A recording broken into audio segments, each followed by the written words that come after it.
En 1972 el guitarrista Eddie Van Halen, su hermano Alex y Mark Stone fundaron una banda de rock llamada Mammoth, que unos años después, y tras la incorporación del cantante David Lee Roth y el bajista Michael Anthony, cambiaría su nombre por el apellido de dos de los fundadores, Van Halen. En 1978 el grupo publicó su primer LP en Warner Bros., disco homónimo, que facturó más de 10 millones de copias e hizo que el público, la crítica y los medios de comunicación se volcasen con Van Halen. Quédate hasta el final de este vídeo especial que hoy te voy a relacionar con la democracia, la economía y una cláusula muy curiosa que imponía este grupo en sus contratos. Ya verás, lo de hoy es curioso, pero también te va a interesar.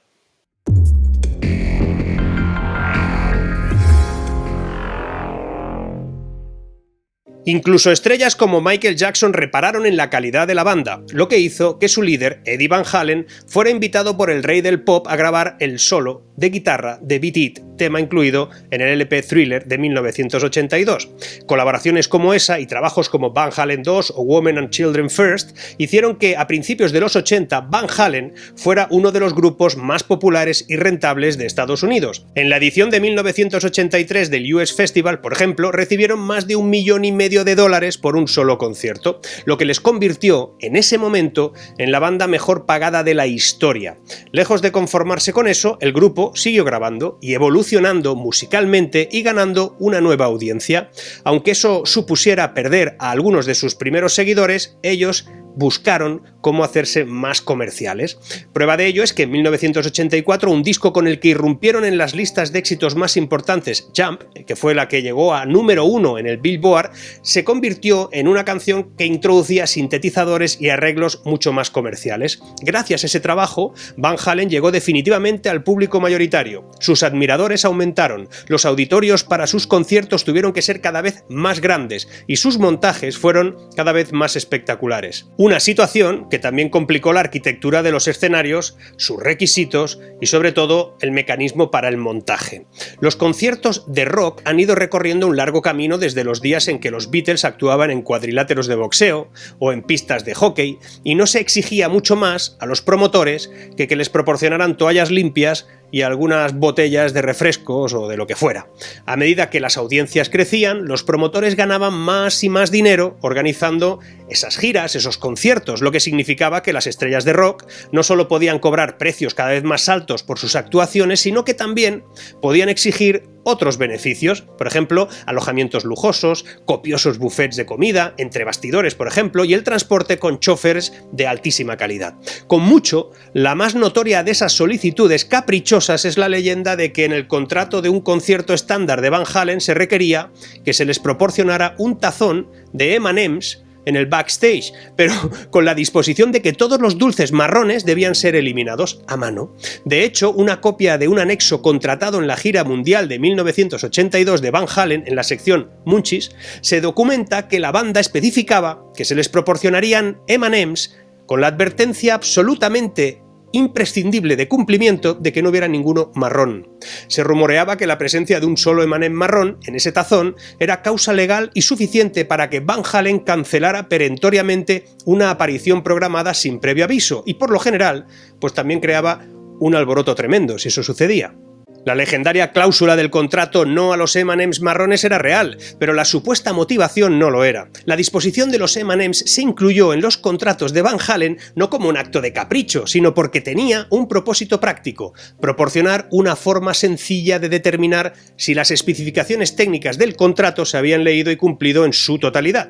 Lo explicó años después el propio cantante principal de Van Halen, David Lee Roth, en su autobiografía, en la que explicaba algo así como que Van Halen fue la primera banda en llevar grandes producciones a mercados de segundo nivel, pero tenían que detenerse o tenían que ir con 9 camiones de 18 ruedas, y todo eso tenía un montón de equipos y un montón de estándares y cosas que antes no se habían hecho, y hubo muchos y muchos errores técnicos, ya sea pues porque las vigas no podían soportar el peso, porque el piso se hundía o porque las puertas eran demasiado grandes para mover todo el equipo. El anexo del contrato solía leerse como una versión de las páginas amarillas, porque había muchísimas cosas, muchísimas páginas y muchísimas muchísimos detalles, había mucho equipo y muchas personas que tenían que hacerlo funcionar. Entonces, en el aspecto técnico aparecían cosas como que había que poner no sé cuántas tomas de voltaje, amperaje complejo, espacios determinados, todo uniforme, muchas cosas técnicas. Pero en el artículo 126, y en medio de la nada, decía eso: no habrá M&M's marrones en el área del backstage, bajo pena de pérdida del espectáculo con compensación total al grupo. Cuando el escenario estaba montado, llegaba el grupo, lo primero que hacía era irse hacia el backstage, hasta el camerino también, y buscaba ese tazón donde tenían que estar los M&M's. Si veían uno solo marrón, paraban todo y pedían que se examinara con detalle todo el escenario, todo el montaje, hasta la última tuerca, porque quería decir que si había un M&M marrón en ese tazón, es que alguien no se había leído completamente el contrato. Estaba claro que habría algún error técnico, garantizado que te encontrarías con algún problema, y a veces incluso amenazaban con destruir todo el espectáculo literalmente si no se encontraba con una revisión completa el error que podía haber. Esa cláusula 126 garantizaba de que alguien se había molestado en leer el contrato y en quitar a mano uno a uno los M&M's marrones. De hecho, una vez, cuando el grupo llegó al concierto que tenía en Nuevo México y vio los M&M's marrones en la taza, supo que algo no estaba bien, y no se equivocaban. El recinto para el concierto era un flamante pabellón de baloncesto cuya cancha estaba fabricada con goma reciclada. De esa manera el suelo era blando y mullido y perfecto para correr sobre él o jugar a cualquier deporte, pero no era adecuado para soportar los miles de kilos que tenía ese espectáculo. El promotor no se había leído el contrato de punta a punta y mandó levantar el escenario, provocando que el suelo se hundiera alrededor de 15 centímetros y generó unos desperfectos enormes que no se pudieron arreglar. La originalidad e inteligencia y eficacia de la cláusula M&M's en Van Halen ha hecho que sea imitada por otros grupos de rock e incluso por jueces y por diferentes contratos que se han hecho en los Estados Unidos. Y por cierto, Madonna obligaba a que los retretes estén sin estrenar allí donde va. Pide que se destruyan una vez acaba el show y exige 20 líneas de teléfono. Mariah Carey impone que el camerino esté lleno de rosas blancas, velas de color vainilla y una temperatura de 24 grados. Si viene a España en invierno, eso no va a poder ser. Coldplay pide tarjetas postales del lugar en el que actúan para escribir a sus hijos, y Mötley Crüe solicita una lista de los centros de alcohólicos anónimos que haya en esa ciudad y las horas de reuniones que tienen, por lo que pudiera pasar. Cada uno se prepara las cosas. Ahora bien, durante los años 80, la mayoría de los locales de conciertos de Estados Unidos no eran estructuras muy seguras, y lo habitual es que fueran edificios o salas construidas en las décadas de los 50, 60 y 70, que en muchos casos carecían de buenas infraestructuras. Esta situación era lo que contrastaba con la complejidad de los montajes de Van Halen, y cuando lo normal es que el resto de las bandas no tuvieran más que 4 camiones, como te decía antes, ellos, cuando tuvieron su mayor fama, giraban con 18 vehículos en los que transportaban escenarios de varias toneladas, con 850 focos, todo tipo de amplificadores, instrumentos de cualquier nivel y cosas espectaculares. La solución que tenían ellos en esa cláusula 126 les permitía, en principio, quedarse tranquilos de que alguien se lo había mirado todo, lo había montado bien y no corrían ningún riesgo. La originalidad, la inteligencia y la eficacia de esa cláusula M&M's de Van Halen ha hecho que la imiten otros grupos de rock, otros profesionales de otros ámbitos, conferenciantes de todo tipo, y lo hacen básicamente porque ha quedado demostrado que es una buena fórmula para que la gente se lo lea todo. El propio coordinador de las giras de los Rolling Stones incluyó una cláusula M&M's también en los contratos del grupo, aunque a diferencia de Van Halen, lo que exigía es que solo hubieran M&M's marrones. A veces pienso que a los gobiernos que tenemos deberíamos de aplicarles la cláusula Van Halen.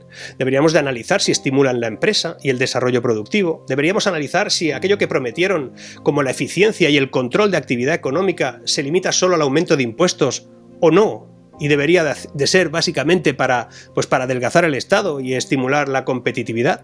No sabemos si cumplen todas las cláusulas. Los países con un mayor nivel de desarrollo han logrado dinamizar el sano enfrentamiento empresarial, generando, por ejemplo, las condiciones idóneas para la competitividad. Otros países no. Las sociedades con mayor proyección están eliminando el peso de los monopolios, las exclusividades y sobre todo las empresas semipúblicas, solo atendiendo a la reducción del peso funcionarial y aflorando la capacidad de emprender, lograremos innovar en los procesos y generar competencia intensa en un mercado como el nuestro. Con una cláusula 126, la intensificación de esas variables podrían provocar que las naciones avanzaran, y en ese juego, emprendedores, individuos y en general todos ellos tendrían mucho que aportar. Es imprescindible no cortarles las alas con reiterativos del tipo a las ayudas del gobierno encaminadas a mejorar la competitividad y bla bla bla. Deberíamos todos aplicar la cláusula Van Halen en ese contrato social llamado democracia, sobre todo en esos documentos que nadie lee y que llamamos programa electoral. Estaría bueno, la cláusula 126, la de Van Halen en los programas electorales, ¿no? Venga, seguimos.